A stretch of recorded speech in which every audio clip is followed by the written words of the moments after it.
Face the savage.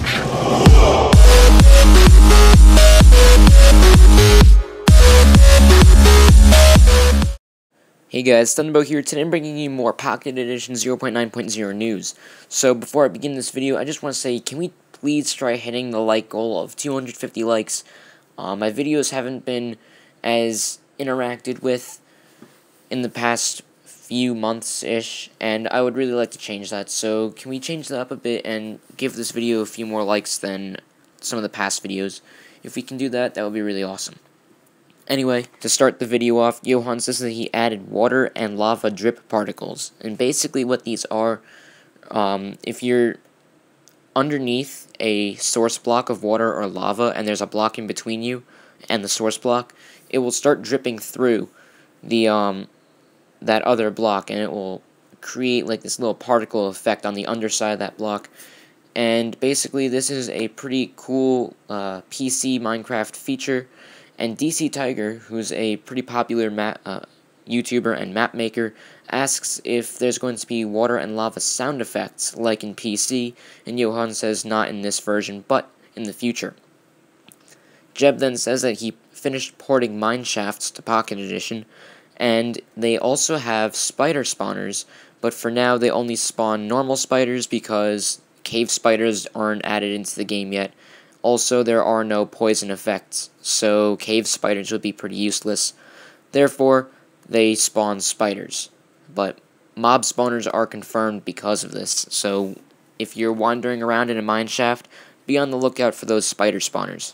Speaking of spiders, there's now a new Pocket Edition exclusive feature where spiders are spawned by leaves. Basically, Tom said that at nighttime, if you go into a forest, there's a pretty high chance that spiders will jump down from trees and attack you. And basically they're spawned by trees, so if you break the leaves of a tree, there's a pretty high chance that a spider will jump out and attack you. Additionally, in forest biomes, there's a new Pocket Edition exclusive generated structure. And this one isn't too special, it's actually really simple. This is a fallen tree, and these spawn in forest biomes, and they literally have no purpose. It's just a tree on its side without its leaves. It's still pretty cool, and it will be interesting to find one and see what it looks like. There was also apparently a bug with mega taiga biomes and mushroom biomes where caves wouldn't generate in them, but Tom said that that bug has been fixed, so now caves function properly. One of the more interesting features that Tom has mentioned so far is that there's now a new world options screen. This is what it looks like, and there's a lot of new options for you if you tap the advanced button in the top right corner. Aside from the name of the world and the seed, there's also new game type options: old, infinite, and flat.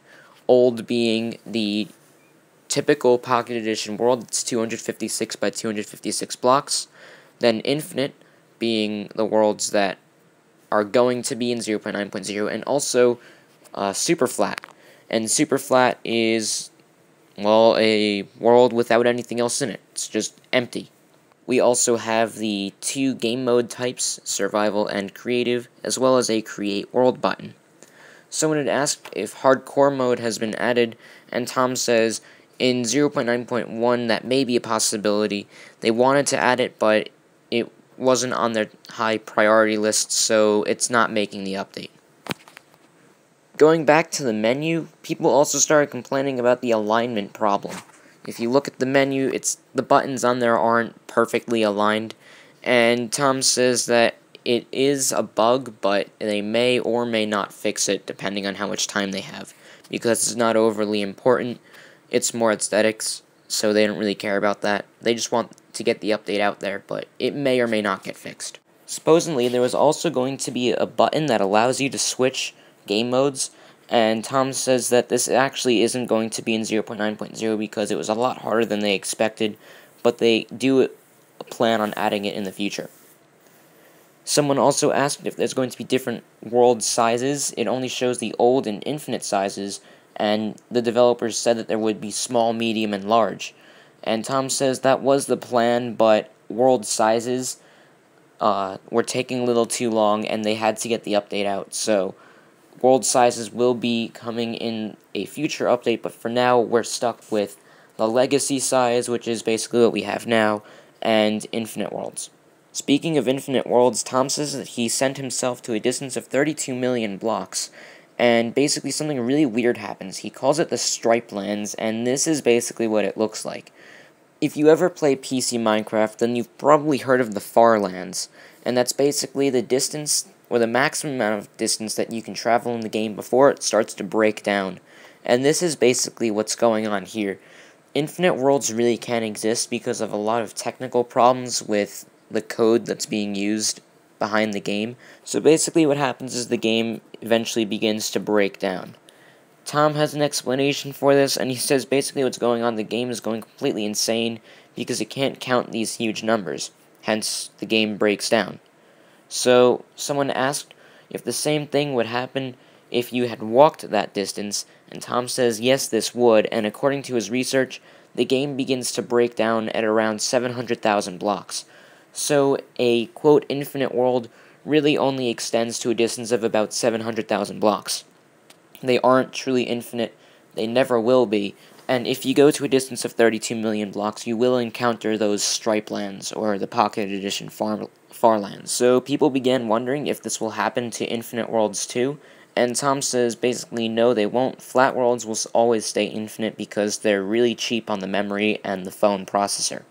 So the flat worlds probably won't have the stripe lands. People also wanted to know if generated structures, such as villages, will be added to super flat worlds, and Tom says no, for now, it will just be a completely empty world. Not only that, but flat worlds will be on creative mode only, so you can build whatever you want.